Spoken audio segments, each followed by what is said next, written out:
Smith of Wootton Major. There was a village once, not very long ago for those with the long memories, nor very far away for those with the long legs.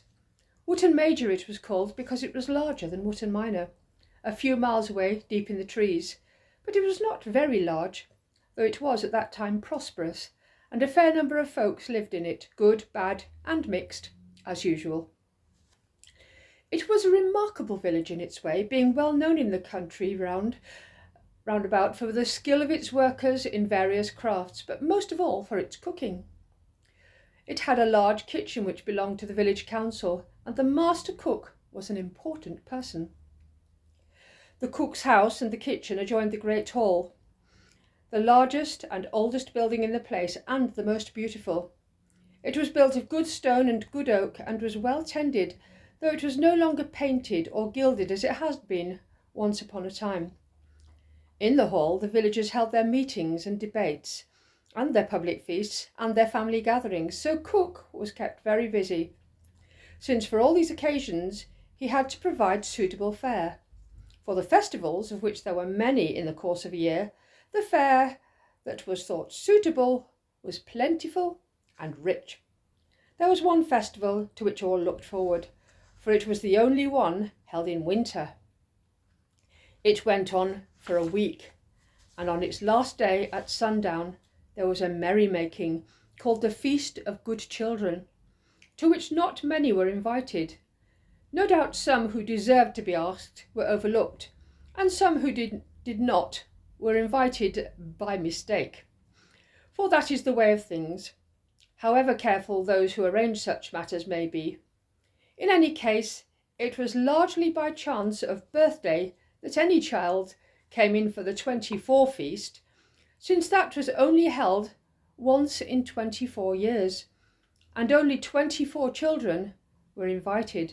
For that occasion, the master cook was expected to do his best, and in addition to many other good things, it was the custom for him to make the great cake. By the excellence, or otherwise, of this, his name was chiefly remembered. For a master cook seldom, if ever, lasted long enough in office to make a second great cake. There came a time, however, when the reigning master cook, to everyone's surprise, since it had never happened before, suddenly announced that he needed a holiday, and he went away. No one knew where, and when he came back some months later he seemed rather changed. He had been a kind man who liked to see other people enjoying themselves, but he was himself serious and said very little. Now he was merrier, and often said and did most laughable things, and at feasts he would himself sing gay songs which was not expected of master cooks. Also he brought back with him an apprentice, and that astonished the village.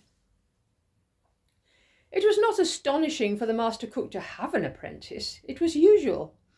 The master chose one in due time, and he taught him all that he could, and as they both grew older, the apprentice took on more of the important work, so that when the master retired or died, there he was, ready to take over the office and become master cook in his turn.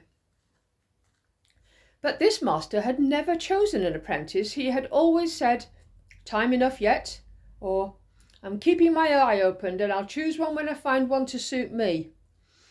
But now he brought with him a mere boy, and not one from the village.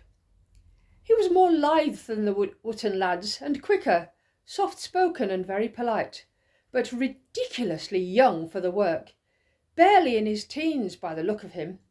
Still, choosing his apprentice was the master cook's affair, and no one had the right to interfere in it. So the boy remained, and stayed in the cook's house until he was old enough to find lodgings for himself. People soon became used to seeing him about, and he made a few friends, and they and the cook called him Alf, but to the rest he was just Prentice. The next surprise came only 3 years later. One spring morning the master cook took off his tall white hat, folded up his clean aprons, hung up his white coat, took a stout ash stick and a small bag and departed. He said goodbye to the apprentice. No one else was about. "Goodbye for now, Alf," he said.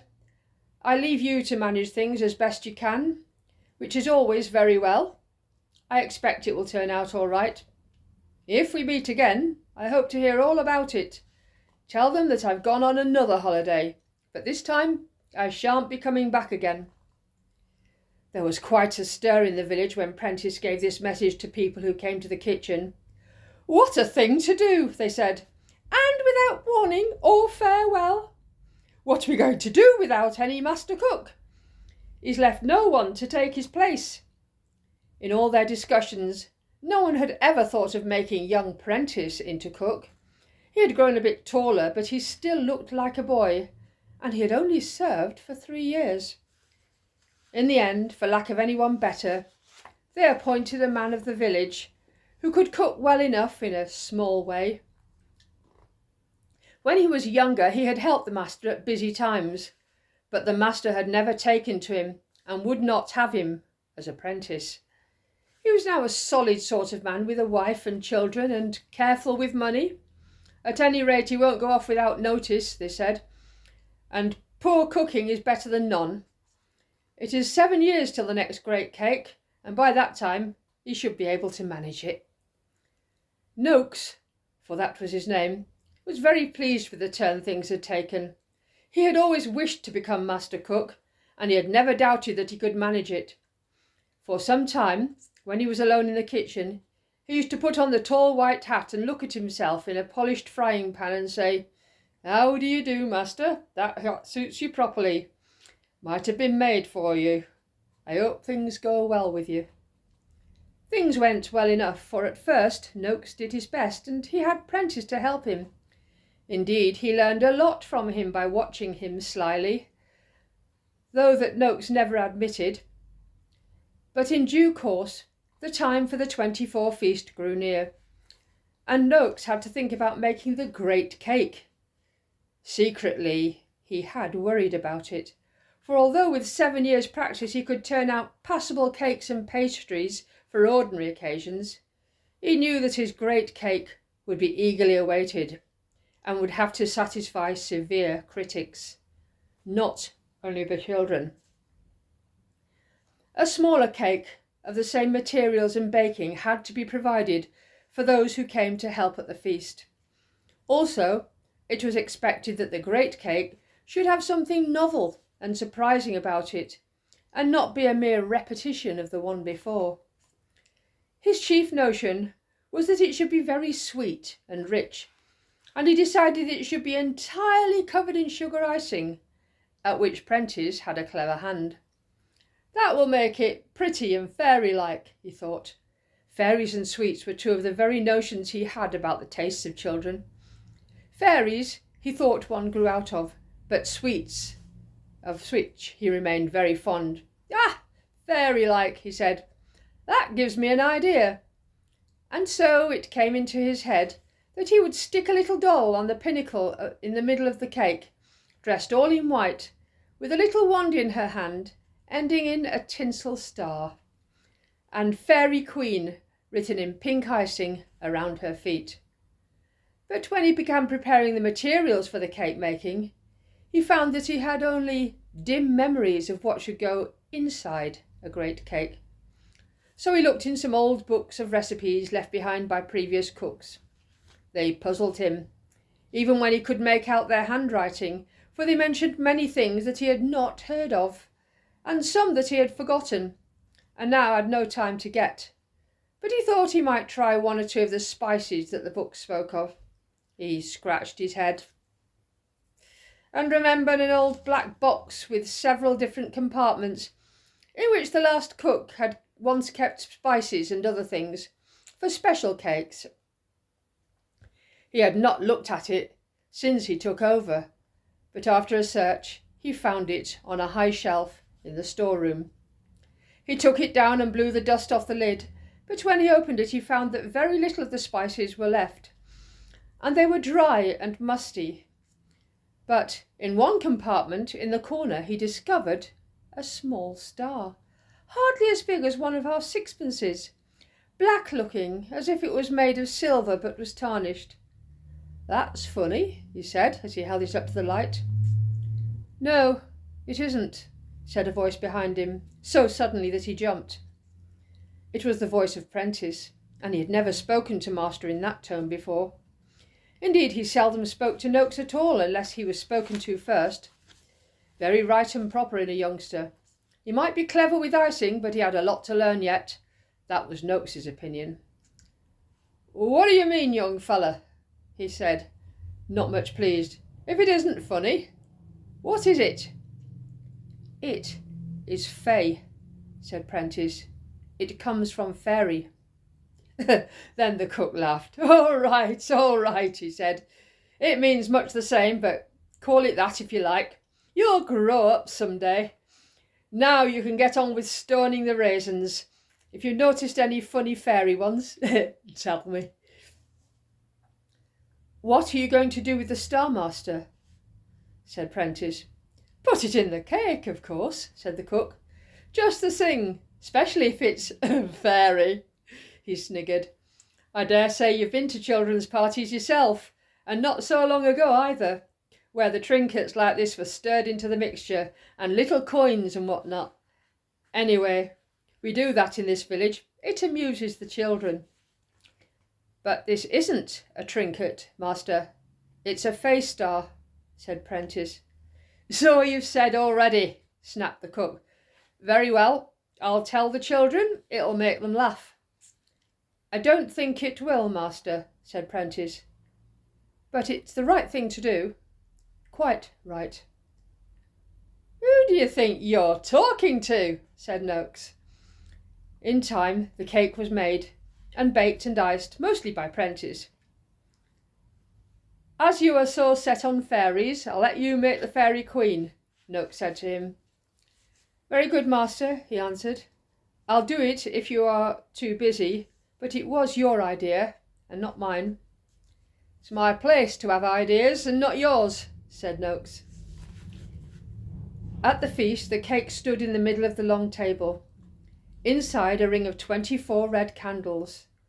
Its top rose to a small white mountain, up the sides of which grew little trees glittering as if with frost. On its summit stood a tiny white figure, on one foot like a snow maiden dancing, and in her hand was a minute wand of ice sparkling with light.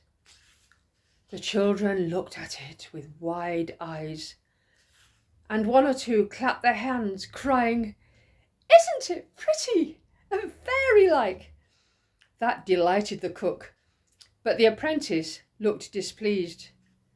They were both present, the master to cut up the cake when the time came, and the apprentice to sharpen the knife and hand it to him. At last the cook took the knife and stepped up to the table. "I should tell you, my dears," he said, "that inside this lovely icing there is a cake made of many nice things to eat, but also, stirred well in there, are many pretty little things, trinkets and little coins and what not, and I'm told that it is lucky to find one in your slice. There are 24 in the cake, so there should be one for each of you. If the fairy queen plays fair, but she doesn't always do so. She's a tricky little creature. You ask Mr. Prentice." The apprentice turned away and studied the faces of the children. "No, I'm forgetting," said the cook. "There's 25 this evening. There's also a little silver star, a special magic one, or so Mr. Prentice says. So be careful. If you break one of your pretty front teeth on it, the magic star won't mend it, but I expect it's a specially lucky thing to find all the same." It was a good cake, and no one had any fault to find with it, except that it was no bigger than was needed. When it was all cut up, there was a large slice for each of the children, but nothing was left over. No coming again. The slices soon disappeared, and every now and then a trinket or a coin was discovered. Some found one, and some found two, and several found none, for that is the way luck goes. Little illustration. Whether there is a doll with a wand on the cake or not. But when the cake was all eaten, there was no sign of any magic star. "Bless me," said the cook. "Then it can't have been made of silver after all. It must have melted, or perhaps Mr. Prentice was right, and it was really magical and it just vanished and gone back to fairyland. Not a nice trick to play, I don't think." He looked at Prentice with a smirk, and Prentice looked at him with dark eyes and did not smile at all. All the same, the silver star was indeed a fey star. The apprentice was not one to make mistakes about things of that sort. What had happened was that one of the boys at the feast had swallowed it without even noticing it, although he had found a silver coin in his slice and given it to Nell, the little girl next to him. She looked so disappointed at finding nothing lucky in hers. He sometimes wondered what had really become of the star, and did not know that it had remained with him, tucked away in some place where it could not be felt, for that was what it was intended to do. There it waited for a long time until its day came. The feast had been in midwinter, but it was now June and the night was hardly dark at all. The boy got up before dawn, for he did not wish to sleep. It was his 10th birthday. He looked out of the window and the world seemed quiet and expectant.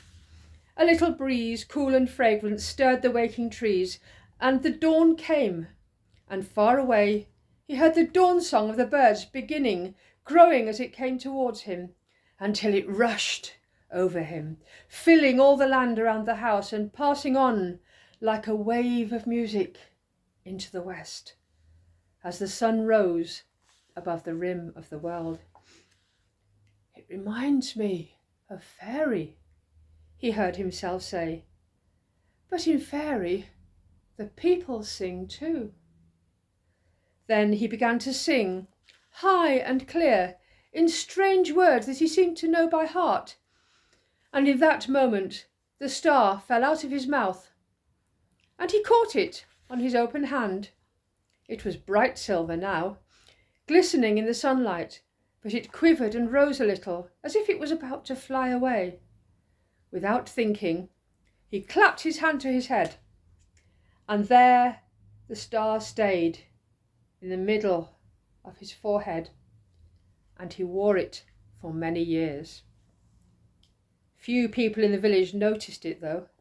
It was not invisible to attentive eyes, but it became part of his face, and it did not usually shine at all. Some of its light passed into his eyes, and his voice, which had begun to grow beautiful as soon as the star came to him, became even more beautiful as he grew up. People liked to hear him speak, even if it was no more than a good morning. He became well known in his country, not only in his own village, but also in many others round about, for his good workmanship.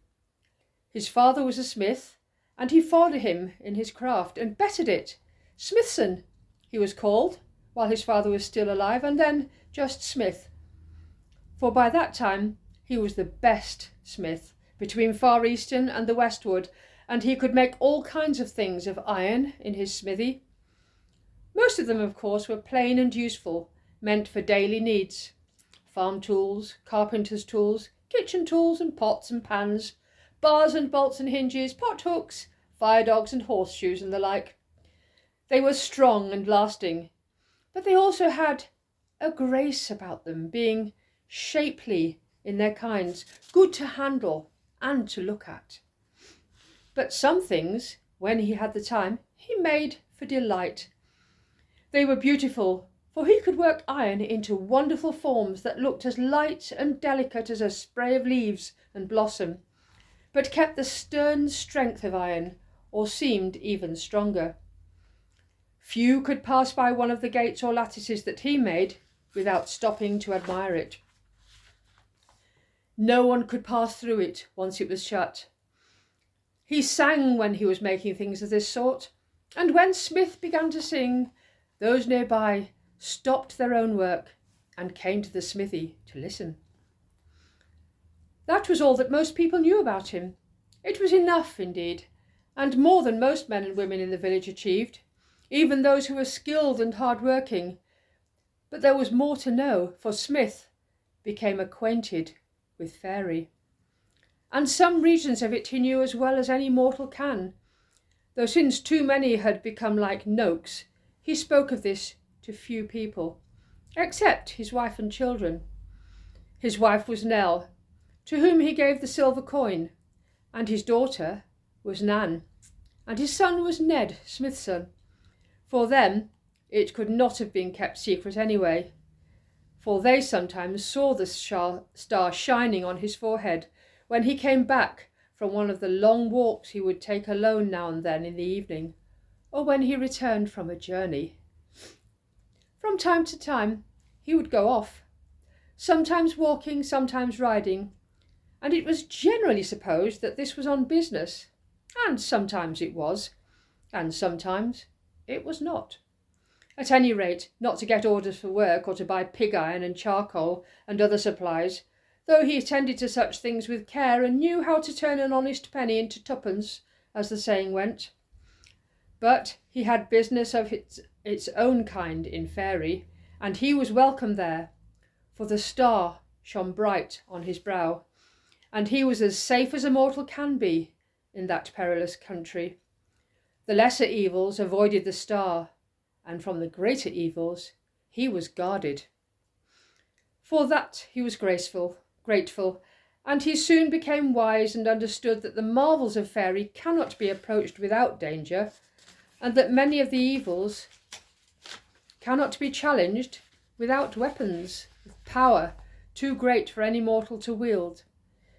He remained a learner and explorer, not a warrior, and though in time he could have forged weapons that in his own world would have had power enough to become the matter of great tales and be worth a king's ransom, he knew that in faerie they would have been of small account.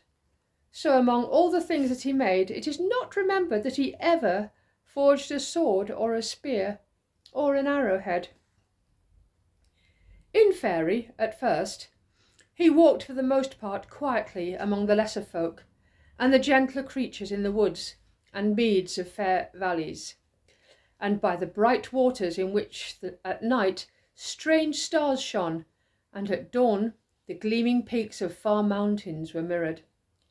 Some of his briefer visits he spent looking only at one tree or one flower, but later, in longer journeys, he had seen things of both beauty and terror that he could not clearly remember nor report to his friends, though he knew that they dwelt deep in his heart. But some things he did not forget, and they remained in his mind as wonders and mysteries that he often recalled. When he first began to walk far without a guide, he thought he would discover the further bounds of the land, but great mountains rose before him, and going by long ways round about them, he came at last to a desolate shore. He stood beside the sea of windless storm, where the blue waves, like snow-clad hills, rolled silently out of unlight to the long strand, bearing the white ships that returned from battles on the dark marches of which men knew nothing. He saw a great ship cast high upon the land, and the waters fell back in foam without a sound. The elven mariners were tall and terrible. Their swords shone and their spears glinted, and a piercing light was in their eyes. Suddenly they lifted up their voices in a song of triumph, and his heart was shaken with fear. And he fell upon his face, and they passed over him and went away into the echoing hills. Afterwards he went no more to that strand, believing that he was in an island realm beleaguered by the sea, and he turned his mind towards the mountains, desiring to come to the heart of the kingdom. Once in these wanderings he was overtaken by a grey mist, and strayed long at a loss until the mist rolled away, and he found that he was in a wide plain. Far off there was a great hill of shadow, and out of that shadow, which was its root, he saw the king's tree springing up, tower upon tower, into the sky, and its light was like the sun at noon, and it bore at once leaves and flowers and fruit uncounted, and not one was the same as any other that grew on that tree. He never saw that tree again, though he often sought for it.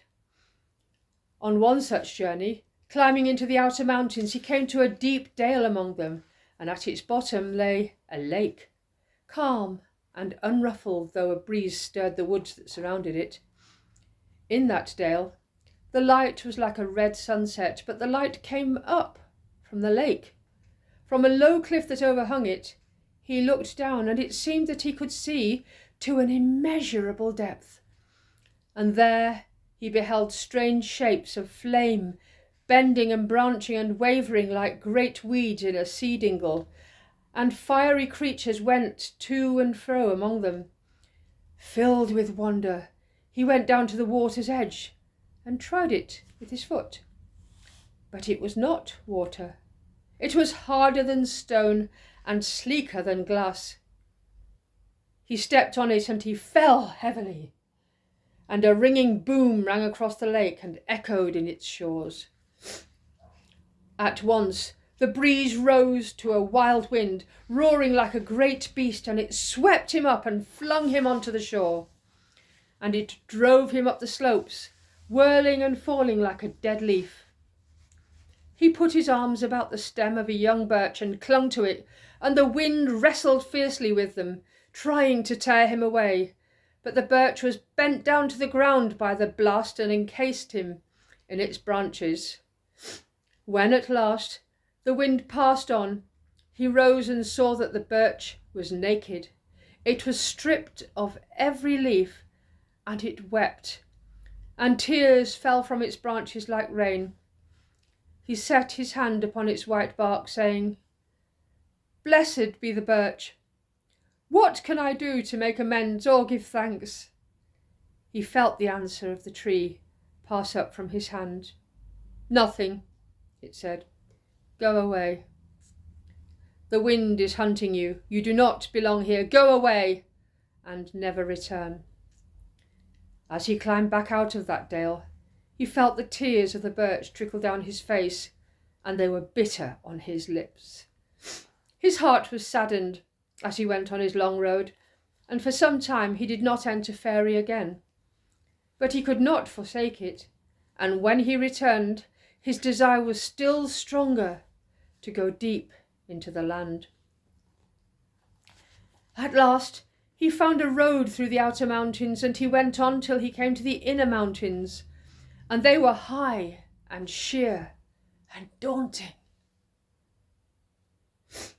Yet, in the end, he found a pass that he could scale, and upon a day of days, greatly daring, he came through a narrow cleft and looked down, though he did not know it, into the vale of Evermorn, where the green surpasses the green of the meads of outer faerie, as they surpass ours in our springtime.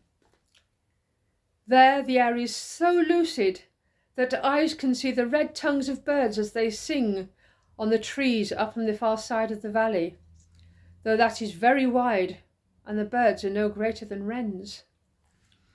On the inner side, the mountain went down in long slopes, filled with the sound of bubbling waterfalls, and in great delight he hastened on. As he set foot upon the grass of the vale, he heard elven voices singing, and on a lawn beside a river bright with lilies, he came upon many maidens dancing. The speed and the grace of the ever-changing modes of their movements enchanted him, and he stepped forward towards the ring. Then suddenly they stood still, and a young maiden with flowing hair and kilted skirt came out to meet him. She laughed as she spoke to him, saying, "You are becoming bold, Starbrow, are you not? Have you no fear what the Queen might say if she knew of this? Unless you have her leave." He was abashed, for he became aware of his own thought, and he knew that she read it, that the star on his forehead was a passport to go wherever he wished, and now he knew that it was not. But she smiled as she spoke again. "Come, now that you are here, you shall dance with me." And she took his hand and led him into the ring. There they danced together, and for a while he knew what it was like to have the swiftness and power and joy to accompany her, for a while. But soon, as it seemed, they halted again, and she stooped to took up a white flower from before her feet, and she set it in her hair. "Farewell now," she said. "Maybe we shall meet again, by the Queen's leave." He remembered nothing of the journey home from that meeting, until he found himself riding along the roads in his own country, and in some villages people stared at him in wonder and watched him till he rode out of sight. When he came to his own house, his daughter ran out and greeted him with delight.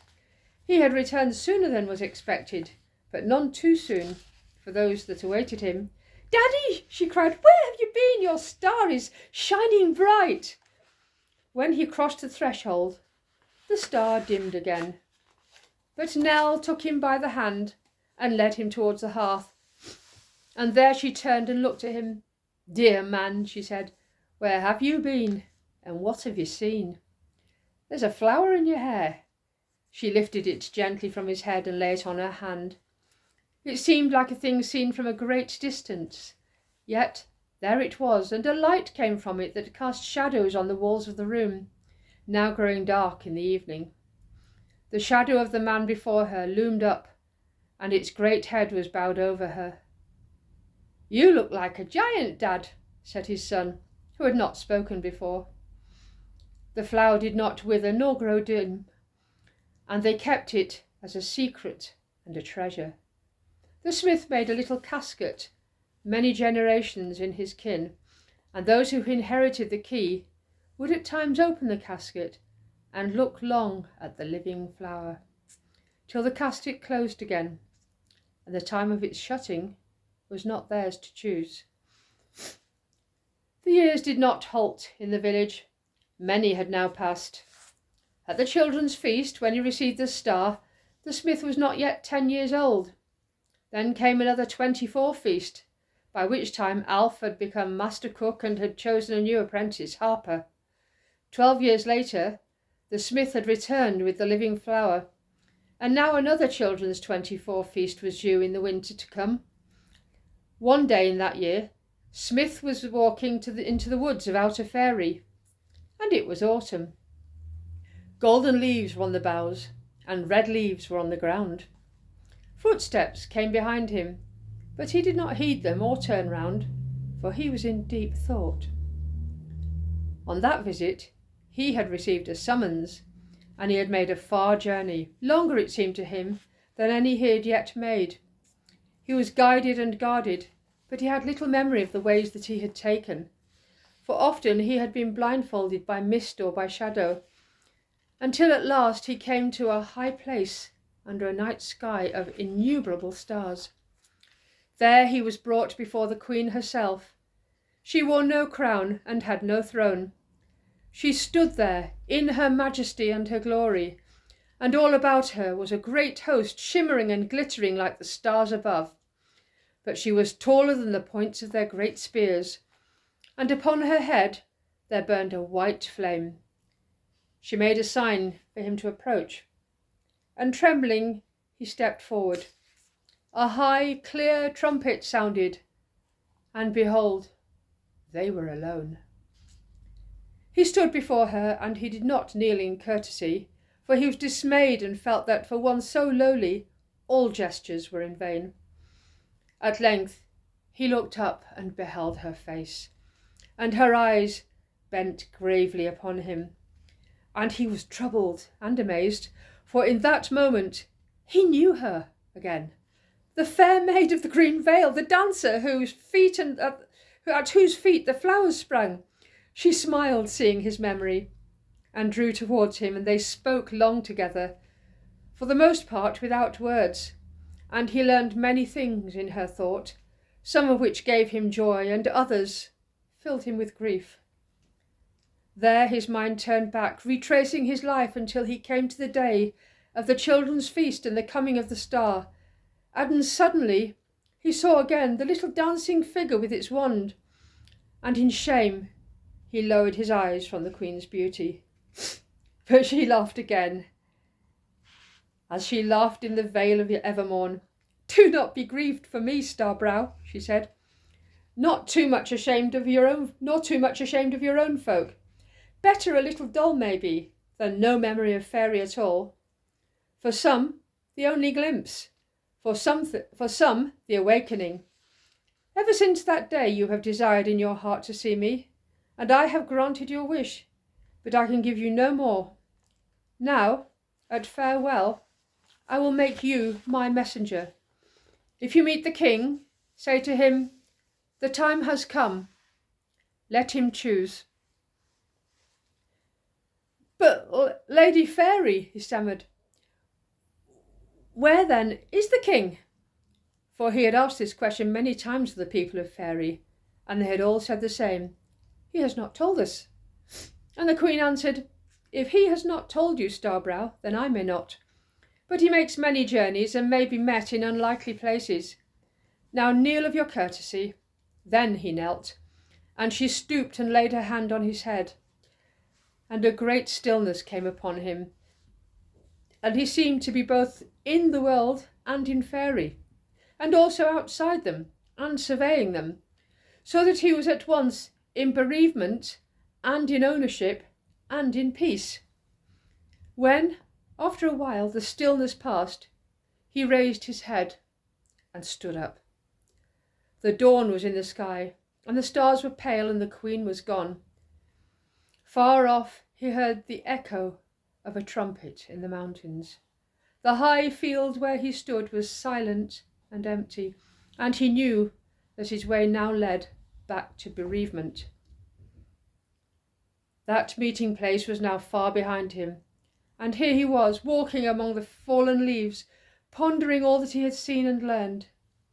The footsteps came nearer, then suddenly a voice at his side said, "Are you going my way, Starbrow?" He started and came out of his thoughts, and he saw a man beside him. He was tall, and he walked lightly and quickly. He was dressed all in dark green and wore a hood that partly overshadowed his face. The smith was puzzled, for only the people of Faerie called him Starbrow, but he could not remember ever having seen this man there before, and yet he felt uneasily that he should know him. "What way are you going then?" he said. "I am going back to your village now," the man answered, "and I hope that you are also returning." "I am indeed," said the smith. "Let us walk together, but now something has come back to my mind. Before I began my homeward journey, a great lady gave me a message, but we shall soon be passing from Faerie, and I do not think I shall ever return. Will you?" "Will you? Yes, I shall. But you may give the message to me." "But the message was to the king. Do you know where to find him?" "I do." What was the message?" "The lady only asked me to say to him, 'The time has come. Let him choose.'" "I understand. Trouble yourself no further." They went on, then side by side in silence, save for the rustle of the leaves about their feet. But after a few miles, while they were still within the bounds of Faerie, the man halted. He turned towards the smith and threw back his hood. Then the smith knew him. He was Alf, the prentice, and the smith still called him in his own mind, as the smith still called him in his own mind, remembering always the day when, as a youth, Alf had stood in the hall, holding the bright knife for the cutting of the cake, and his eyes gleamed in the light of the candles. He must be an old man by now, for he had been master cook for many years.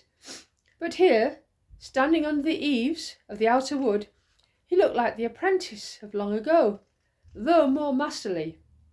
There was no grey in his hair, nor line on his face, and his eyes gleamed as if they reflected a light. "I should like to speak to you, Smithson, before we go back to your country," he said. The smith wondered at that, for he himself had often wished to talk to Alf, but had never been able to. Alf had always greeted him kindly and had looked at him with friendly eyes, but he had seemed to avoid talking to him alone. He was looking now at the smith with friendly eyes, but he lifted his hand and with his forefinger touched the star on his brow. The gleam left his eyes, and the smith knew that it had come from the star, and that it might have been shining brightly, but now was dimmed. He was surprised and drew away angrily. "Do you not think, Master Smith," said Alf, "that it is time for you to give this thing up?" "What is that to you, Master Cook?" he answered. "Why should I do so? Isn't it mine? It came to me, and may a man not keep things that come to him, so at least as a remembrance?" "Some things, those that are free gifts and given for remembrance, but others are not given. They cannot belong to a man forever, nor be treasured as heirlooms. They are lent. You have not thought, perhaps, that someone else may need this thing, but it is so. Time is pressing." Then the smith was troubled, for he was a generous man, and he remembered with gratitude all that the star had brought him. "Then what should I do?" he asked. "Should I give it to one of the great in faerie? Should I give it to the king?" And as he said this, a hope sprang in his heart that on such an errand he might once more enter faerie. "You could give it to me," said Alf, "but you might find that too hard. Will you come with me to my storeroom and put it back in the box where your grandfather laid it?" "I did not know that," said the smith. "No one knew but me. I was the only one with him." "Then I suppose that you know how he came by the star, and why he put it in the box?" "He brought it from faerie." "That you know without asking," Alf answered. "He left it behind in the hope that it might come to you, his only grandchild. So he told me, for he thought that I could arrange that. He was your mother's father. I do not know whether she told you much about him, if indeed she knew much to tell. Ryder was his name, and he was a great traveller. He had seen many things and could do many things before he settled down and became Master Cook. But he went away when you were only 2 years old, and they could not find better to follow him than Noakes, poor man. Still, as we expected, I became master in time. This year I shall make another great cake, the only cook, as far as is remembered, ever to make a second one. I wish to put the star in it." "Very well, you shall have it," said Smith. He looked at Alf, as if he was trying to read his thought. "Do you know who will find it?" "What is that to you, Master Smith?" "I should like to know if you do, Master Cook. It might make it easier for me to part with a thing so dear to me. My daughter's child is too young." "It might, and it might not. We shall see," said Alf. They said no more, and they went on their way until they passed out of faerie and came back at last to the village. Then they walked to the hall, and in the world the sun was now setting, and a red light was in the windows. The gilded carvings on the great door glowed, and strange faces of many colours looked down from the waterspouts under the roof. Not long ago the hall had been reglazed and repainted, and there had been much debate on the council about it. Some disliked it and called it newfangled, but some with more knowledge knew that it was a return to old custom. Still, since it had cost not 1 penny, and the master cook must have paid for it himself, he was allowed to have his own way.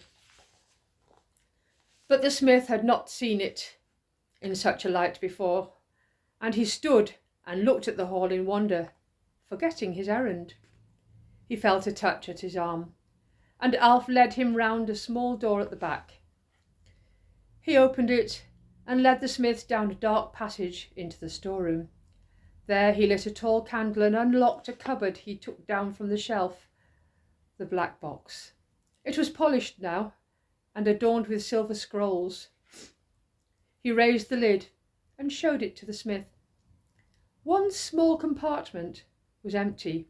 The others were now filled with spices, fresh and pungent, and the smith's eyes began to water.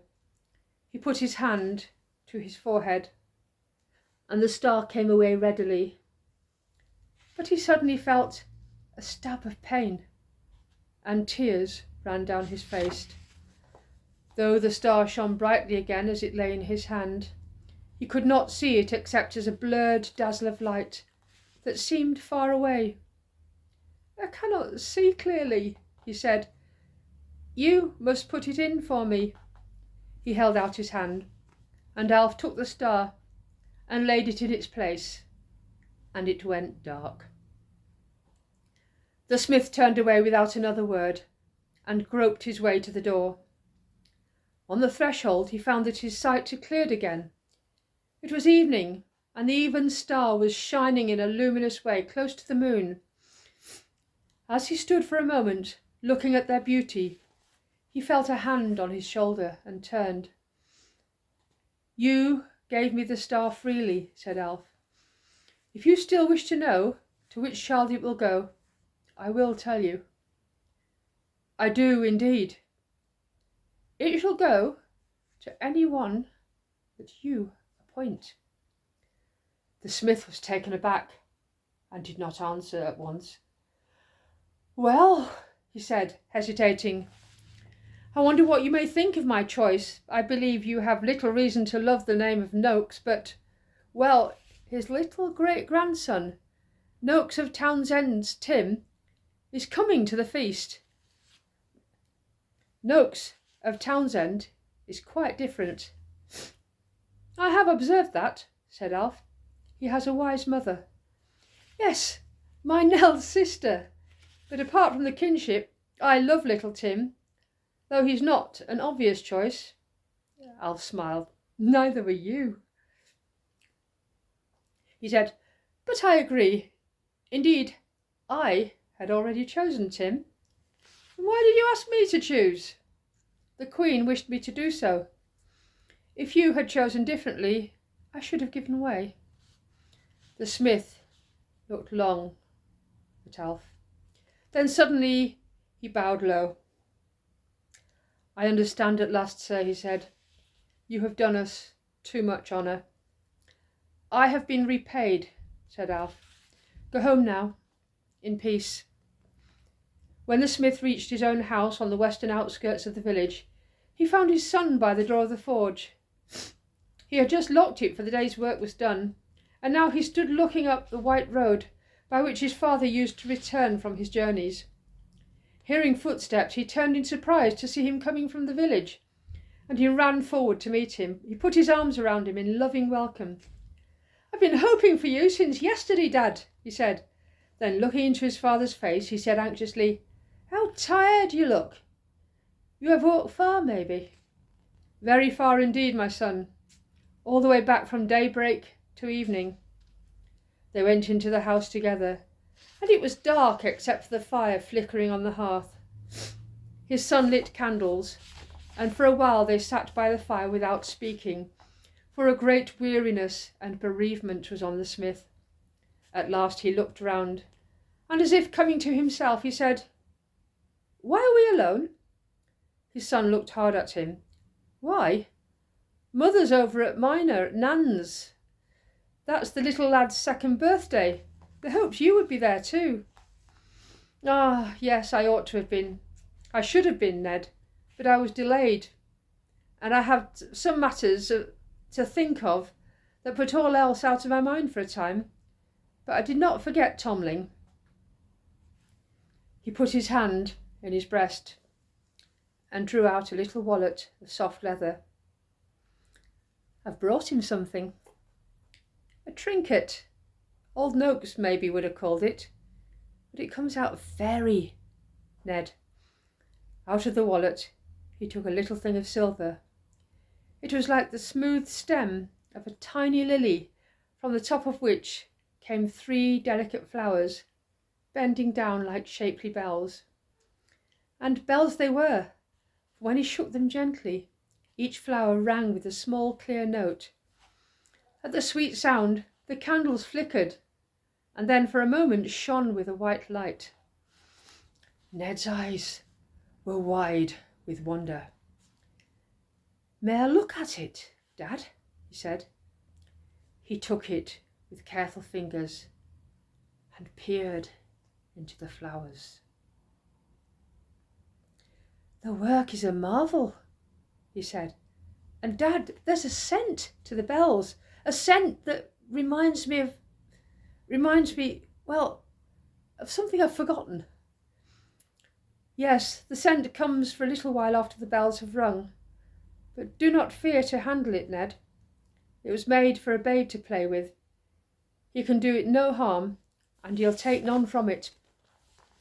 The smith put the gift back in the wallet and stowed it away. "I'll take it over to Wootton Minor myself tomorrow," he said. "Nan and her Tom and mother will forgive me, maybe. As for Tomling, his time has not come yet for the counting of days and of weeks and of months and of years." "That's right, Dad. You go. I'll be glad to go with you, but it will be some time before I can get over to Minor. I couldn't have gone today, even if I had waited here for you. There's a lot of work in hand, and more coming in." No, Smith's son, make it a holiday. The name of grandfather hasn't weakened my arms yet in a while. Let the work come. There'll be 2 pairs of hands to tackle it now. All working days. I shall not be going on journeys again, Ned. Not on long ones, if you understand me." "It's that way, is it, Dad? I wonder what had become of the star. That's hard." He took his father's hand. "I'm grieved for you, but there's good in that too, for this house. Do you know, Master Smith, there is much you can teach me yet, if you have the time, and I do not mean only the working of iron." They had supper together, and long after they had finished, they still sat at the table, while the smith told his son of his last journey in faerie, and of other things that came to his mind. But about the choice of the next holder of the star, he said nothing.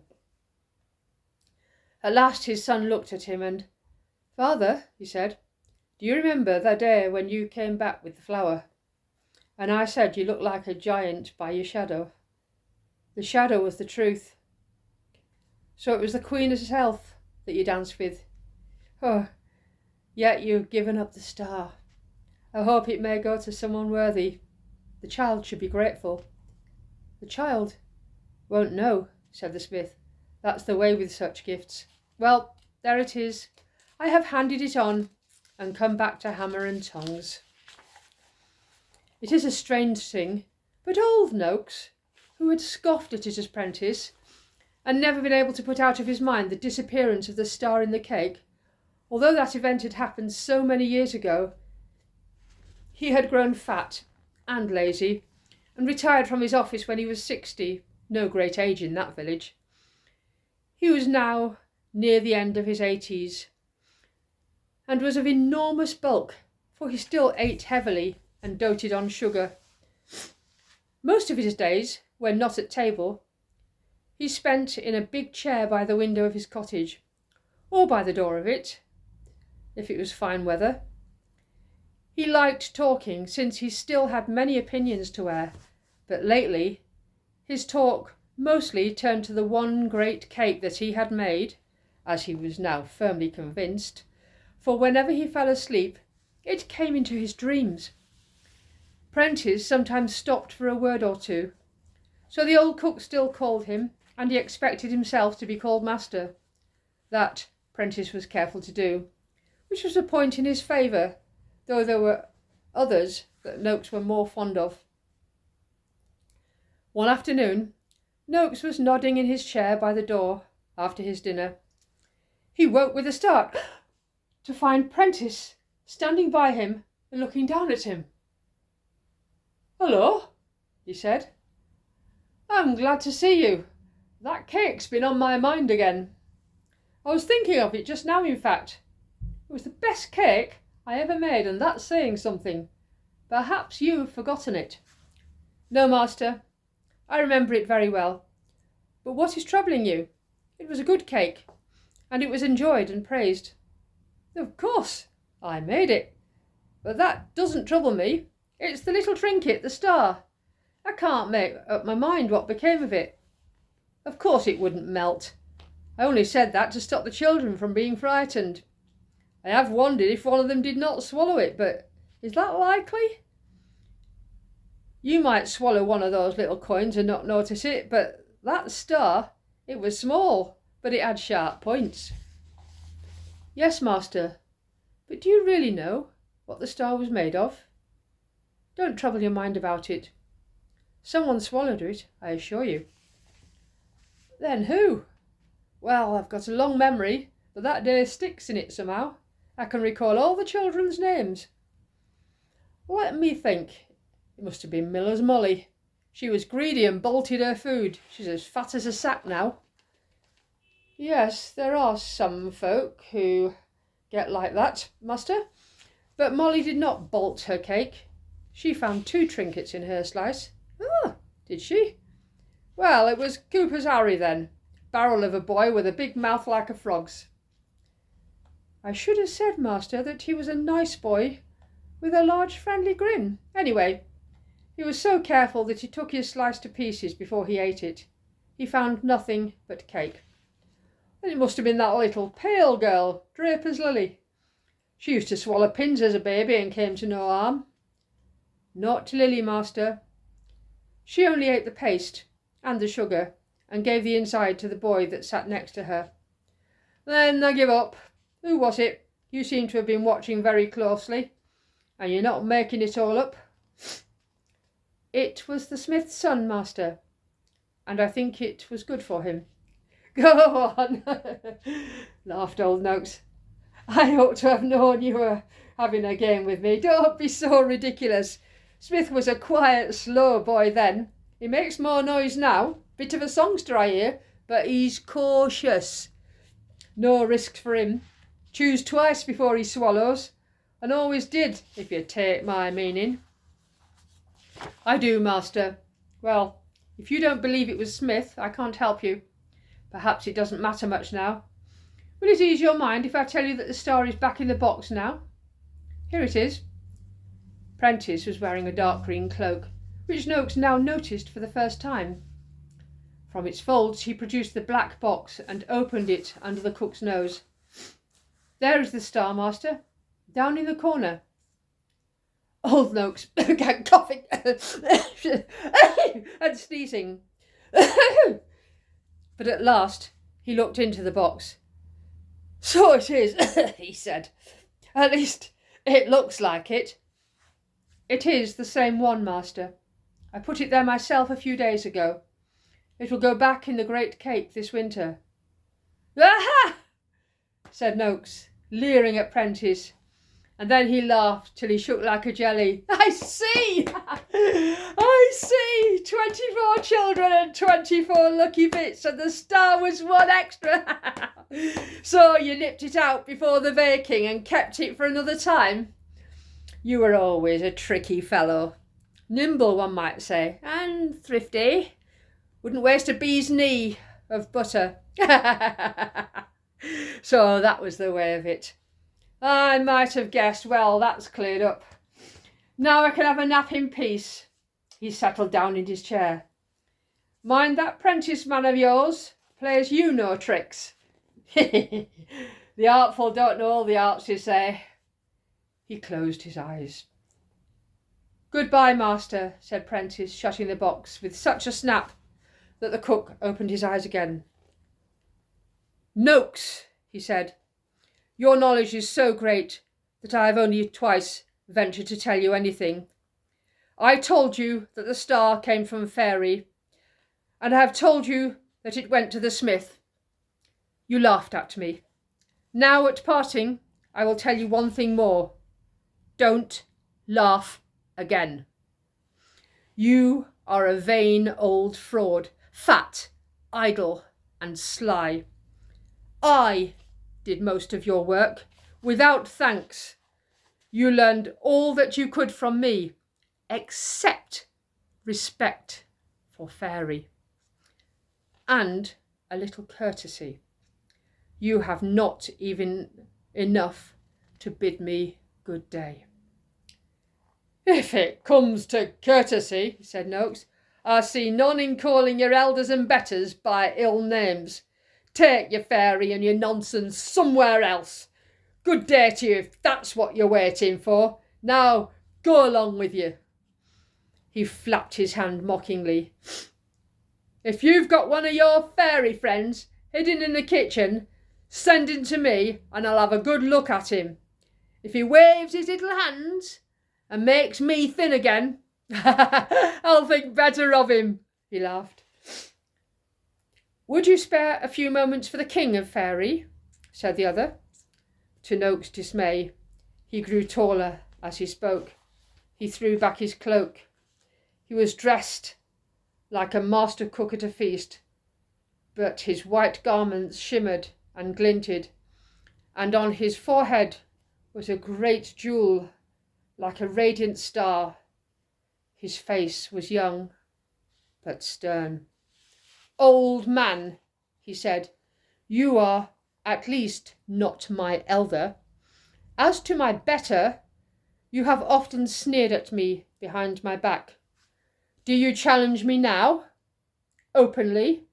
He stepped forwards, and Noakes shrank back from him, trembling. He tried to shout for help, but found he could hardly whisper. No, sir. Do not do me harm. I'm only a poor old man. The king's face softened. Alas, yes, you speak the truth. Do not be afraid. Be at ease. But will you not expect the king of faerie to do something for you before he leaves you? I grant you your wish. Farewell. Now go to sleep. He wrapped his cloak about him and went away towards the hall. But before he was out of sight, the old cook's goggling eyes had shut, and he was snoring. When the old cook woke again, the sun was going down. He rubbed his eyes and shivered a little, for the autumn air was chilly. "Oh, what a dream," he said. "It must have been that pork at dinner." From that day he became so afraid of having more bad dreams of that sort that he hardly dared eat anything for fear that it might upset him, and his meals became very short and plain. He soon became lean, and his clothes and his skin hung from him in folds and creases. The children called him old rag and bones. Then, for a time, he found that he could get about the village again and walk with no more help than a stick, and he lived many years longer than he would otherwise have done. Indeed, it was said that he had made his century, the only memorable thing he ever achieved. But till his last year he could be heard saying to any that would listen to his tale, "Alarming, you might call it, but a silly dream when you come to think of it. King of faerie! Why, he hadn't no wand. And if you stop eating, you grow thinner. That's natural. Stands to reason there ain't no magic in it." The time for the 24 feast came round. Smith was there to sing songs and his wife to help with the children. Smith looked at them as they sang and danced, and he thought that they were more beautiful and lively than they had been in his boyhood. For a moment it crossed his mind to wonder what Alf might have been doing in his spare time. Any one of them seemed fit to find the star, but his eyes were mostly on Tim, a rather plump little boy, clumsy in the dances, but with a sweet voice in the singing. At table he sat silent, watching the sharpening of the knife and the cutting of the cake. Suddenly he piped up, "Dear Mr. Cook, only cut me a small slice, please. I've eaten so much already, I feel rather full." "All right, Tim," said Alf. "I'll cut you a special slice. I think you'll find it go down easily." Smith watched as Tim ate his cake slowly, but with evident pleasure, though when he found no trinket or coin in it, he looked disappointed. But soon a light began to shine in his eyes, and he laughed and became merry and sang softly to himself. Then he got up and began to dance all alone with an odd grace that he had never shown before. The children all laughed and clapped. All is well then, thought Smith. So, you are my heir. I wonder what strange places the star will lead you to. Poor old Noakes. Still, I suppose we'll never know what a shocking thing has happened in his family. He never did. But one thing happened at the feast that pleased him mightily. Before it was over, the master cook took leave of the children and of all the others that were present. I will say good-bye now, he said. In a day or two I shall be going away. Master Harper is quite ready to take over. He is a very good cook, and as you know, he comes from your own village. I shall go back home. I do not think you will miss me. The children said good-bye cheerfully and thanked the cook prettily for his beautiful cake. Only little Tim took his hand and said quietly, I'm sorry. In the village, there were in fact several families that did miss Alf for some time. A few of his friends, especially Smith and Harper, grieved at his going, and they kept the hall gilded and painted in memory of Alf. Most people, however, were content. They had had him for a very long time and were not sorry to have a change. But old Noakes thumped his stick on the floor and said roundly, He's gone! At last! I'm glad for one I never liked him. He was artful, too nimble, you might say. The end.